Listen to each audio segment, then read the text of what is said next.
कोई मेरे से इत्तेफाक न रखता हूं और कोई किसी का इत्तेफाक नहीं होगा तो भाई हरा के बदला सा ले लिया, अब तो भी तो माफ कर दो, अब नाराज न रहिए, अब नाराज न रहिए। जिसे गुस्सा था वो गुस्सा उतर गया और मेरी भी थोड़ी बुद्धि जो खराब थी वो भी ठीक करती। ये संकल्प यात्रा पूरे हिंदुस्तान के अंदर गांव-गांव जा रही है। 2047 तक हमारा देश पूर्ण विकसित होगा, हम सब लोग स्वावलंबी होंगे, बच्चों के लिए उच्च शिक्षा स्तर होगा, सबके अपने मकान होंगे। इस संकल्प के साथ मोदी जी की ये संकल्प यात्रा गांव-गांव जाकर सारे विभाग के प्रशासनिक अधिकारी कर्मचारियों को साथ लेकर जा रही है। जब चुनाव नजदीक आता था तो पुराने दल जिनकी सरकारें हुआ करती थी वे जनता के सामने रूबरू होते हुए डरा करते थे, क्योंकि उनका मतलब केवल राजनीति से था। क्या क्या योजनाएं चल रही है और किस प्रकार से योजनाओं का क्रियान्वयन होगा वो डॉक्टर संजीव बालियान जी आपके सामने रखेंगे। नगर पंचायत के अंदर कितने प्रधानमंत्री योजना के अंतर्गत कितनी किसान सम्मान निधि, कितने आयुष्मान कार्ड और सभी उज्ज्वला गैस योजना के अंतर्गत गैस कनेक्शन, ये सारी चर्चा अधिकारी कर्मचारियों के बीच डॉक्टर संजीव बालियान करेंगे। मैं तो केवल 5 मिनट का समय ये लेना चाहता हूं कि किस प्रकार का वातावरण आपके जनपद का था और किस प्रकार का वातावरण आपके प्रदेश का था और 2013 में किस प्रकार के हालात आपके जिले के हुए थे। हजारों की तादाद में नौजवान लड़कों के ऊपर, माता और बहनों के ऊपर, बुजुर्गों के ऊपर उस तत्कालीन सरकार के द्वारा फर्जी मुकदमे लगाकर जेल में ठूसने का काम हुआ। 2017 में सरकार बनी, जब 2017 में उत्तर प्रदेश के अंदर सरकार बनी और 2014 में आपने डॉक्टर संजीव बालियान को अपना सांसद चुना। इस भारतवर्ष की सबसे बड़ी महापंचायत का सदस्य चुनकर दिल्ली भेजने का काम किया। मैं बधाई देता हूं देश के प्रधानमंत्री मोदी जी को कि जिले के कष्ट को देखकर, जिले के ऊपर जो संकट गुजर रहा था, आमजन परेशान था, लोगों के अंदर भय था, भय का वातावरण था, कोई शहर तक जाने की हिम्मत नहीं कर रहा था, उस समय मोदी जी ने मंत्री बनाकर डॉक्टर संजीव बालियान को आप लोगों के सहयोग के लिए मुजफ्फरनगर जिले में भेजा। 2017 में सरकार आई, कई सारे ऐसे मुकदमे आपके जिले में थे कि 300-400 लोगों को उम्र कैद या फांसी की सजा हो गई। डॉक्टर संजीव बालियान के नेतृत्व में 14 अरेस्ट केस जी बैठे हैं। सब चोरियों को साथ लेकर हम मुख्यमंत्री योगी जी से मिलने गए। 3 महीने की सरकार हुई थी। 2017 में मुख्यमंत्री योगी जी से बताया, चौधरी साहब ने भी मुख्यमंत्री से बताया, हम सारे 6 के 6 इस जिले के विधायक और सभी खातों के चौधरी साथ में थे। उन्हें बताया कि मुख्यमंत्री जी हमारे जिले में तो बिल्कुल सन्नाटा छाया हुआ है, अगर आपने मदद ना की, आपने सहयोग ना किया तो सैकड़ों लोगों को फांसी लगेगी, सैकड़ों लोगों को उम्र कैद हो जाएगी। जब हम लखनऊ मुख्यमंत्री से मिलने गए थे, 750 लोग, नौजवान बच्चे, सैकड़ों बुजुर्ग, हमारी माताएं बहनें भी जेल की सलाखों के पीछे। मुख्यमंत्री ने आश्वासन दिया कि चौधरी साहब निश्चिंत हो जाओ, मैंने आपकी बात सुन ली है, अगले 3-4 महीने के अंदर अंदर जेल की सलाखों के पीछे एक भी निर्दोष व्यक्ति नहीं रहेगा। और मित्रों, मैं बधाई देता हूं मुख्यमंत्री योगी जी को। अगले 4 महीने के अंदर अंदर जो फर्जी मुकदमे लगा कर जेल में ठूसने का काम किया था, वो सारे लोग अपने परिवार में थे, अपने घरों पर। ऐसा काम उत्तर प्रदेश के मुख्यमंत्री ने किया। जेल के वातावरण में बदलाव आना शुरू हुआ। मैं ये बात इसलिए कह रहा हूं, पूरा ग्राउंड है। कई पंचायत जगह जगह उस दंगे के समय पे हुई थी, कई पंचायतें हुई थी। कहां गए वो दंगे? खत्म हो गए दंगे, खत्म हो गए सारे पंगे, कहां गए? क्योंकि दोस्तों, भाई और बुजुर्गों, मैं ये बताना चाहता हूं कि पहले राजनीतिक नंबरदार केवल गांव गांव जाकर हमें भिड़ाने का काम किया करते थे, तरह तरह की बातें किया करते थे। जब 2000 में शाहपुर के अंदर कार्यक्रम था, वहां पे भी वो विषय मैंने रखा। जब 2014 में डॉक्टर संजीव बालियान चुनाव जीतकर आए, हम शाहपुर से पहले हरसोली चौकी पे पहुंचे थे। हमारा काफिला हरसोली चौकी के सामने था।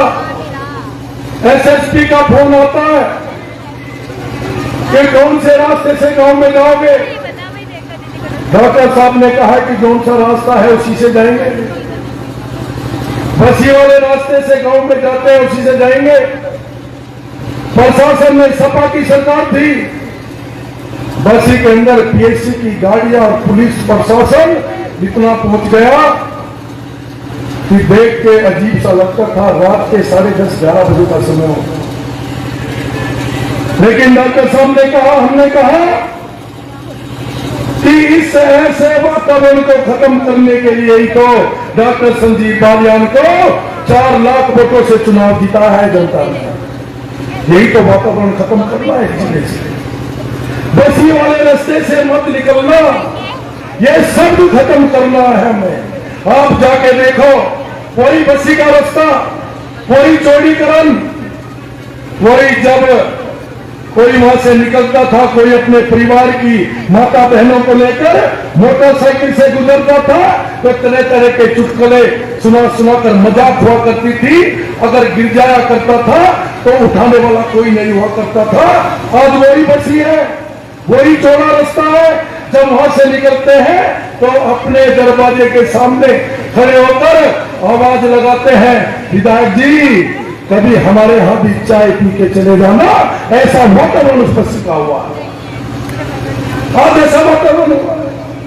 वही मुजफ्फरनगर जो क्राइम कैपिटल, वहां के राजनीतिक लंबरदारों ने लोगों को गांवों में कुछ लंबा तो नहीं होगा मंत्री जी, कभी भाई कुछ ज्यादा तो नहीं बोल रहा, बोरियत तो नहीं हो रही भाई? देखो साफ सीधी बात, बहुत सारे लोग ऐसे होंगे से उमेश को बोलने तक फुर्सती। बहुत सारे लोग मेरे से, भाई हो सके कोई मेरे से इत्तेफाक ना रखता हो, और कोई किसी का इत्तेफाक नहीं होगा तो भाई हरा के बदला सा ले लिया, अब तो भी तो माफ कर दो। अब नाराज ना रहिए, अब नाराज ना रहिए। जिसे गुस्सा था वो गुस्सा उतर गया, और मेरी भी थोड़ी बुद्धि जो खराब थी वो भी ठीक कर दी। अब जी के कोई नाराज ना रही। इसलिए मित्रों में साफ बात करने वाला व्यक्ति मैं कह रहा हूं, 15 फैसले आपके जिले के डॉक्टर संजीव बालियान के नेतृत्व में चौधरी साहब की मदद लेकर, बहुत सारे चौधरी खाकों के चौधरियों की साथ लेकर ऐसे 15 मुकदमों में फैसले हुए हैं। कोई समाज से कोई पैसा इकट्ठा नहीं किया, बल्कि जो पैसा लगाया अपने पास से इकट्ठा कराकर जिन लोगों को केवल फांसी की सजा हो गई। पता करो आपके पास का गांव मोहम्मदपुर रायसी, तीरा हत्याकांड था। अगर सरकार ना होती और आपके नेता संजीव बालियान जैसे नेता ना होते तो 25 लोगों को उम्र कैद मिलती, 25 लोगों को फांसी की सजा मिलती। कोई दूर की बात नहीं है। बहुत सारे लोग यहां से गुआम के भाई बैठे हैं। अपने चारों तरफ से घिरा हुआ क्षेत्र और सारे गांवों के सारे सम्मानित मुखिया हमारे चौधरी गण यहाँ बैठे हैं। एक शब्द भी ऐसा वैसा नहीं है। जाओ पुराने में, जाओ खरड़ में, जाओ कुटवा कुटबी में, पावली में, नाक में, विशाल में जाके लिसार कदम उतरने का पैसे आने लगा तो डॉक्टर संजीव बालियान और मैं पैसा लेकर वहां पहुंचे थे और उसी दिन रात को फैसला करके आए थे। वही मुजफ्फरनगर जिला अगर आज हिंदुस्तान की पहली काव सेंचुरी बनेगी, आज अगर कोई बड़ा सरकार को एक्सपेरिमेंट करना होगा, 5000 पशुओं की काव सेंचुरी का निर्माण दुर्गाजी क्षेत्र में हो चुका है। बहुत ही जल्दी शीघ्र वो चालू होने वाली। अगर हिंदुस्तान में पहला कोई कृषि मेला, पशु मेला, हिंदुस्तान की बात कर रहा हूं जी, प्रदेश की बात नहीं कर रहा हूं। अगर कोई हिंदुस्तान के अंदर पहला पशु मेला, कृषि मेला लगेगा तो दिल्ली में बैठ के अधिकारी लोग तय करेंगे, नहीं ये मेला भी मुजफ्फरनगर के अंदर लगेगा।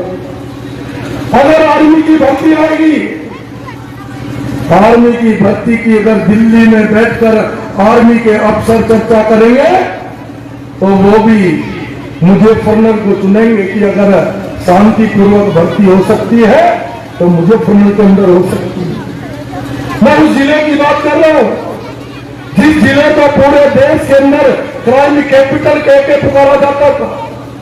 जब इस जिले का बच्चा बंबई या कलकत्ता इंटरव्यू देने जाता था और ये बताता था कि मैं मुजफ्फरनगर जिले से आया हूं, तो इंटरव्यू लेने वाले अधिकारी का नजरिया बदलता था। आज उसी जिले का नौजवान बच्चा अगर बाहर निकलता है तो मुजफ्फरनगर से आया तो सम्मान की नजरों से उसे देखा जाता है। इंटरव्यू जब इस जिले में किस प्रकार के राजनीतिक दल के नेता रहे होंगे कि हाईवे पर जाती हुई बेटी को सड़क पर उतार के बलात्कार करके इस जिले को मान सम्मान समाप्त करने का काम किया।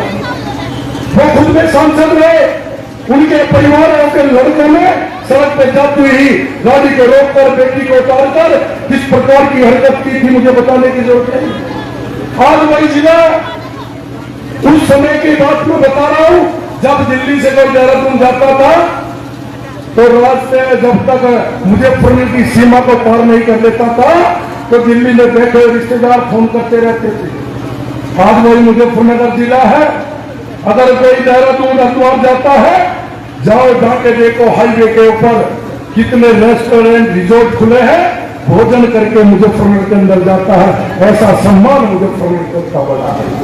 इसलिए मित्रों, जिन राजनीतिक लंबरदारों में चाहे कोई भी हो, कोई सांसद रहा हो, कैसा भी रहा हो, जिन्होंने इस जिले का वातावरण खराब किया, जिन्होंने हमें आपस में लड़ाना, और कितनी बढ़िया खुश नसीब ये सिसोली पूरी हिंदुस्तान की राजधानी हमारा सीना भी चौड़ा हो जाता है जब दिल्ली और लखनऊ में जाकर हम कहते हैं कि हम उस क्षेत्र से संबंध रखते हैं।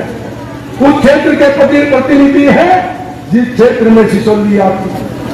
बहुत बड़ा नाम है सिसोली का। सिसोली वाली विधानसभा मिलती है लखनऊ के अंदर। ऐसे क्षेत्र के हम वासी हैं। कितना सुंदर मंजर है। जब जब कोई बड़ा कष्ट आता है, जब जब कोई बात होती है, पूरा जिला, पूरे जिले के सम्मानित मुखिया एक मंच पे खड़े होकर हुंकार करते हैं, हर संघर्ष का सामना करने के लिए तैयार है। आज भी देखिए, आप नजर मार के देखिए, भाजपा हो या कुछ भी, कैसे भी, सब लोग एक मंच पे बैठे हैं। एक बार जोरदार तालियां बजा के पूरे मंच का सम्मान करने की आवश्यकता। राजनीति और समाज में काम बड़े मन से होता है। छोटे मन का व्यक्ति कभी समाज में काम नहीं कर सकता। छोटे मन का व्यक्ति कभी राजनीति नहीं कर सकता।